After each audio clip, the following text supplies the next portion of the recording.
Hey guys, if you're new here or this is your first time stopping by my YouTube channel, my name is Pleasant Noye Kanu and I'm a content creator who has just moved her life from the UK to Canada. And I really didn't think I was going to be making a video like this, but a lot of people have asked me tons of questions from Instagram because I posted a video of my relocation from doing my CELPIP exam to getting my PR approval. So I'm here to try my best to answer as many questions as I can. So please press the like button, share and subscribe while you're here, okay? Before I go into anything, I cannot do this video without acknowledging divine timing. I don't think there is anything that I specifically did that got me my PR. I think it was something that God had already planned and ordained, and then it just happened through obedience. I'm just going to quickly summarize that for you to understand. So in 2022 I moved to the UK and I moved for my master's, and I remember just having like a dream. So I'm Christian, yeah, so I had a dream where God showed me like this life that was in Canada, but then I just brushed it off my mind because I literally just moved to the UK. And then 2023 my sister then makes a move to Canada. So before my sister even made a move to Canada, Canada was not in the works or talks for me. It wasn't something I was thinking about. I was never even somebody that thought about leaving the country at any point, but things just happened and I kind of just obeyed and just moved. And so when my sister moved to Canada, I know that after like a year or a few months she started talking to me about moving to Canada, and I kind of just shut it down, I mean politely, because again I didn't, even though I knew that yes, maybe God was saying I could move to Canada, I didn't know how. I hadn't prayed about it. It wasn't something I was thinking about, so I didn't really pursue it or think about it very much. But then in 2023 I got a job as an au pair. So again, like I said, one thing leads to another, because even getting a job as an au pair was someone I was working with that sort of advised me that to cut down on like my spending and rent, I should take an au pair job. So an au pair basically is a living nanny, so you don't have to pay for rent. And so I moved into this family's house, and opposite it was a care home. I just felt God telling me to walk into that care home, and I've never really been one that wanted to work in care. I think the year before, in 2021, my grandpa died, and I just felt bad that I never really had a relationship with him because I had a fear of old people. And I was like, okay, this might be a very great avenue for me to fix that thing, because my parents are going to get old one day. So I remember just walking into the care home, which was opposite the house where I was a nanny, and turns out that that day they were recruiting. It was recruitment day, so I literally had interview on the spot, and they were like, yeah, sure, you're hired, and if you follow through with all of the processes that we have, then you have a job. It was literally that easy.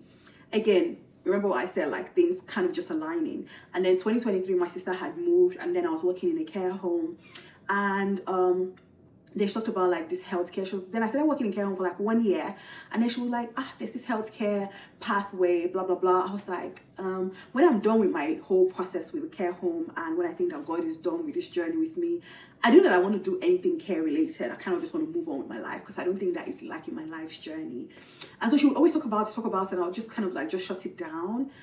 But then come last year, I started to pray to God like about it, and it was just like I had peace in my heart to start the process. And so in May, finally, I don't even think I talked to my sister about it so much. I was like, I'm gonna take the exam. So I then took my CELPIP, and things then progressed from there. So if you've made it to this point in the story, I guess this is where we can then start talking about my process. Again, I do feel like everything led to that point, because if I didn't get the au pair job, then I won't have the care experience. If my sister didn't move to Canada, it wouldn't have even been on the talks. I wouldn't have prayed about it, then take it to the dream that I had. Everything kind of just tied together to bring me to this point. Okay, now let's get to the video. I'm going to try my best to answer all of the questions that I have received from everyone. Okay, before I go into answering yours questions, I wanted to give you a quick timeline. Actually, I think someone asked me that, so let me give you a quick timeline. So I took my CELPIP exam in May of 2025, and I got my results, I think at the end of May. It didn't come out in like 5 days like they promised. I think it took like 2 weeks before my result came out. And immediately was out, I joined the pool that same month.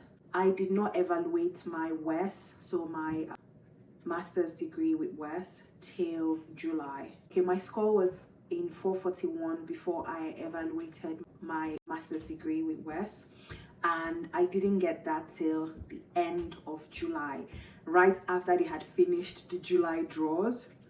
But when I got my score, when I got my Wes evaluation, then my score went up to 481.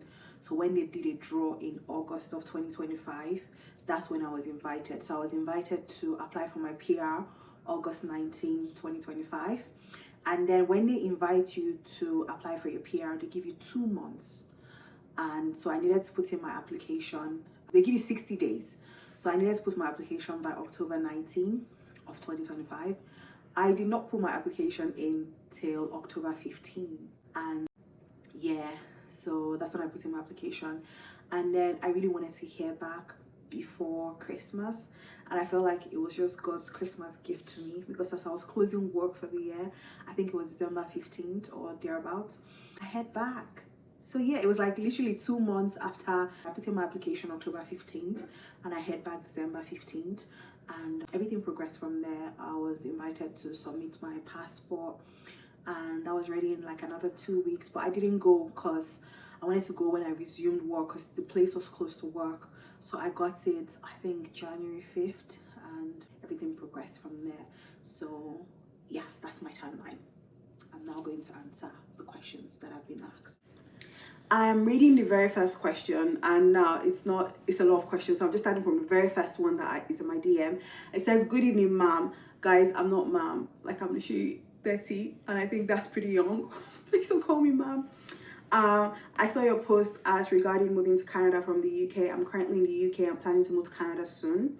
Can you please take me through the process? Already wrote my CELPIP exam. Amazing, good. That's literally the first step, and that's the first thing that I did. So I remember taking my CELPIP exam. Immediately I took my CELPIP exam. That then lets you create a profile. Guys, let me tell you something that I don't really know the process. My sister had encouraged me to do something, and she held my hands through it. So I'm going to plug her Instagram DM. Feel free to ask her questions. Yes, I'm putting it on her, because outside of my own application, I don't think I've ever done any research. I don't know that I have all of the answers. And my sister, when I told her I was finally ready, she said, "Write your CELPIP," and I obeyed, and I wrote my CELPIP. So immediately after writing my CELPIP, she opened an express entry profile for me on IRCC website. Then I opened that, and she basically filled things that had to do with my language test, my work experience. I think I wrote the book. I wrote it in a book here. Let me just get that. So my age, it was a good thing. I was clocking 30 that year, but then I got into the pool before I was 30, and so for age I had 110. For level of education, after I created this profile, then I went to evaluate my education. So I had just finished my master's. Before, when she first talked to me about it, I know that I had done like a Wes evaluation, but then it was with my BSc. So this time around I had an MSc, which was like a higher education. So I re-evaluated and brought my level of education to 135. I did my CELPIP, which gave me 136. Skilled transferability for my education, I got 50 points. Skilled transferability for foreign work experience, I had 50 points, and overall I had 481. But again, all I did was write my CELPIP and get in the pool. That's the first step. Every other thing you can start to do while you're in the pool. So I think you've done the first thing, doing your CELPIP, you get on the pool and you just fill things up. And I think you have your full points if you start this process before you clock 30. So that's something to keep in mind. Person says, "Good evening, my name is," I don't want to mention your name. "Please, I would like guidance on creating my express entry profile. I passed my CELPIP, well done, and evaluated my degree. Tried creating a profile but came back ineligible. I have experience as a healthcare assistant." I didn't create my own profile, but one thing that I can tell you that happened, because I had that same problem where it said I was ineligible, is because you're probably using the wrong NOC, your NOC. So I think with healthcare pathway, I would find the NOC that I used, but if you're using the wrong NOC, it can give you that problem of ineligible. I had that twice till I figured out the right NOC. I can't really tell you what a NOC is, but I think it's like the profession code. So yeah, I'm gonna find the right one that I used, and maybe you can try that, but I think that might be the problem, so check that. Someone said, please can you recommend the materials you used for your CELPIP exam? I'm based in Australia and about writing the exam for PR. Guys, I didn't really study so much. I was working, so I took time off work, and I think I gave myself 4 days to study and then write my exam on the 5th day. And in that period, I went to the CELPIP website, created a profile, registered for my exam, and all of the practice questions that CELPIP gave me, I did it over and over and over again. And CELPIP also has a YouTube page. So I went to the YouTube page, and the first thing that I always do is try to understand the test. So how many minutes, what are the categories of the test? For listening, how many minutes? Under listening, what do I need to know? Then I started watching videos of, if you want to get level 10, these are the things you need to hit. And so because of the practice that you have on the CELPIP website, for your writing and your speaking, it doesn't really give you like a timer or mark the things that you have put there. Then I use ChatGPT. So I'll do my writing, submit to ChatGPT, and tell ChatGPT to grade me. And I sort of when I watched those CELPIP videos, they gave me how CELPIP would grade you. And so I put that command on ChatGPT, and I said, grade me like you're a CELPIP, blah, blah, blah, blah, blah. This is what CELPIP looks out for, grade me like this. And it will grade me, and I kept practicing each day. So I'll say, today I'm going to do speaking, tomorrow I'm going to do writing. And I kind of just did it, and I think, again, God just gave me favor, and I passed it. So yeah, that's my tip. I think that you don't need to pay for anything. I think if you use the resources that CELPIP already provides, and if you go on YouTube, research more videos on how to get the score that you want, so the things that you need to pay attention to get the scores that you want, and then keep practicing, you should be fine, especially if you're already an English speaker. It says, good morning, please can you connect me with the person that helped you with your Canada PR journey? Guys, I've never used an agent in my life. And I don't know if it's a flex, but I've never used an agent for visa, for anything. I always just feel like nobody can put in as much effort as me. So I kind of just try to understand the process and sit with it and do it. So no agent helped me. The only other person that helped me is my sister. And she kind of just explained things to me, and I did it. She said, take your test, I did it. Do this, I do it. Basically, that's all that I did. How much does it cost? So I think another person asked me about this, so I made a list of how much. I'm not going to put a total because some of the monies that I paid were charged in CAD, and I can't go back to my transactions to see what that came out to in pounds. However, for my CELPIP exam, I spent £170. I paid in pounds, I was charged in pounds. For my first West, which is not the West that I did now, I did that one in 2021, when my sister again was talking my head off about getting in the pool, and I just obeyed her, and I knew that I was not going to pursue it. I spent 230 CAD, so that's Canadian dollars. But for this time around, it was 141 CAD 25 cents. Yeah, so that's it. I'm gonna put the figure on the screen so you know what that is. So that's in CAD. What else? So my school sent my result to IRCC, or West rather, and that cost me about £15. I did a police report in Nigeria, because then you need to do a police report for the countries that you've lived in. So I did a police report in Nigeria, that cost me 150,000 naira. And then I did a UK police report. But because I needed it urgently, I think I needed it in 48 hours, I paid for the express one, which cost me about £121. Then I did my medicals, and my medicals, I did it immediately after they called me, they invited me to then apply, like put in my PR application. So I did it in August. That cost me about £320. Then when you finish and you want to submit your application, that includes like your biometrics fee.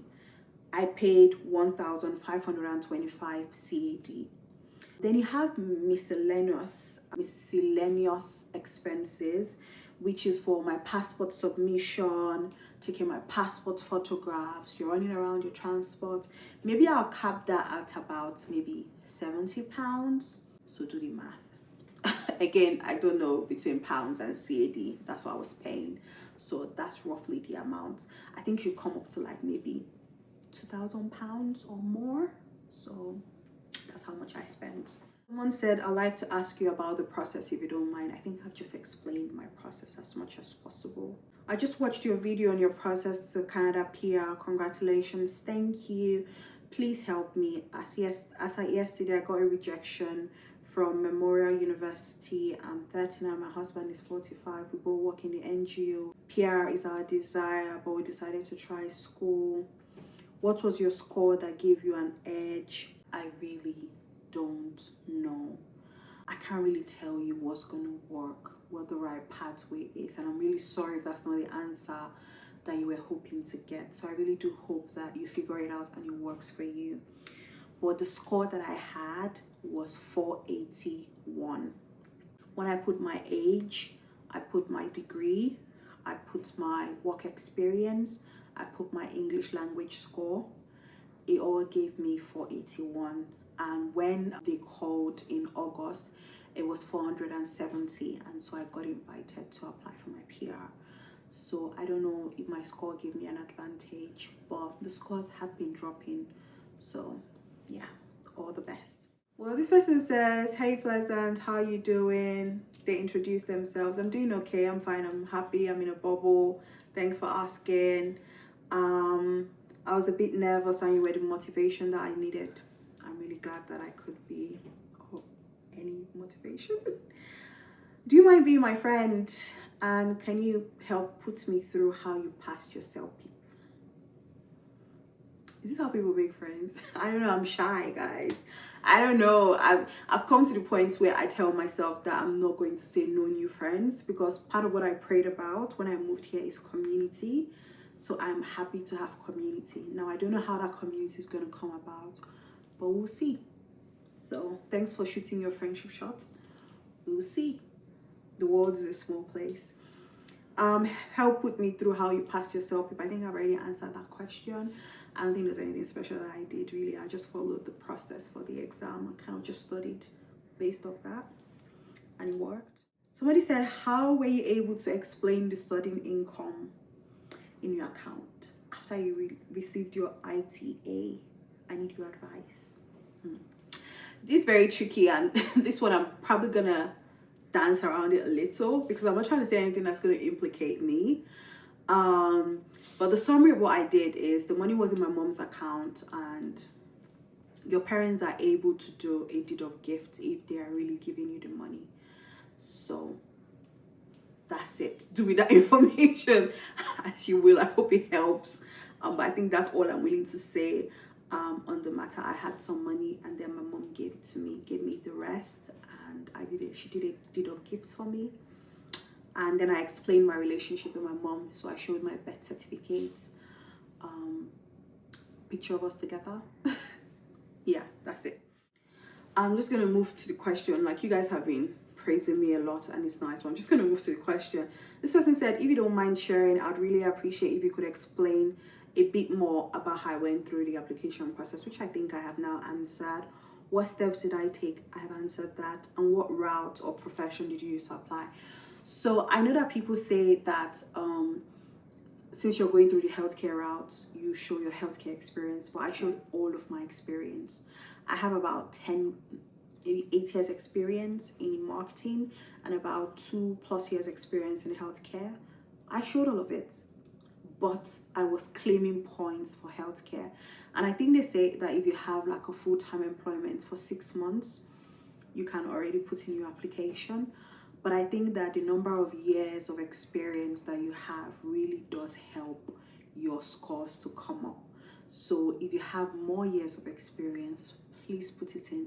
The only thing that I would say is, for every experience that you put in, you would need reference from that experience, or you would need to prove that you actually worked in that job. So maybe your employment letter, your pay stubs, just something that really shows that you worked. So sometimes, even though I worked in companies that didn't really pay me properly, and I didn't have like the receipt of payment, I still had I went back to my GTB, like my Guarantee Trust Bank, my Nigerian banks, and went through my statements and then took screenshots and attached it to my profile. So everything I did with my application is I proved beyond reasonable doubt.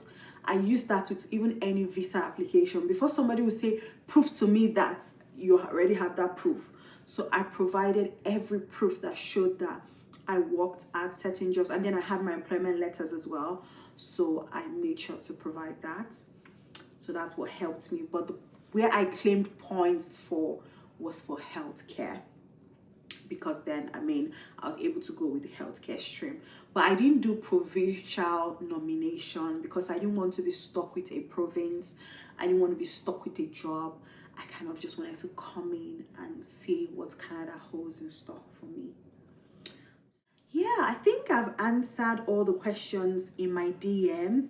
I might have some questions in my comments, but I feel like any other thing I could possibly say, I have already said.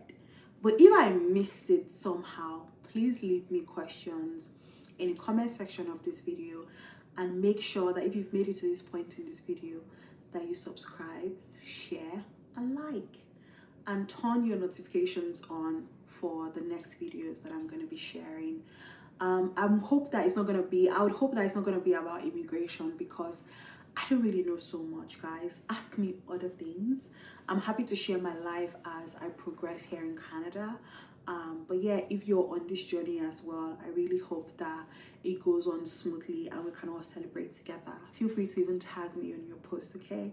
And thank you guys for really engaging with me and making me feel important, because I don't know that I'm important like that. But yeah, thank you, and see you in my next video. Bye.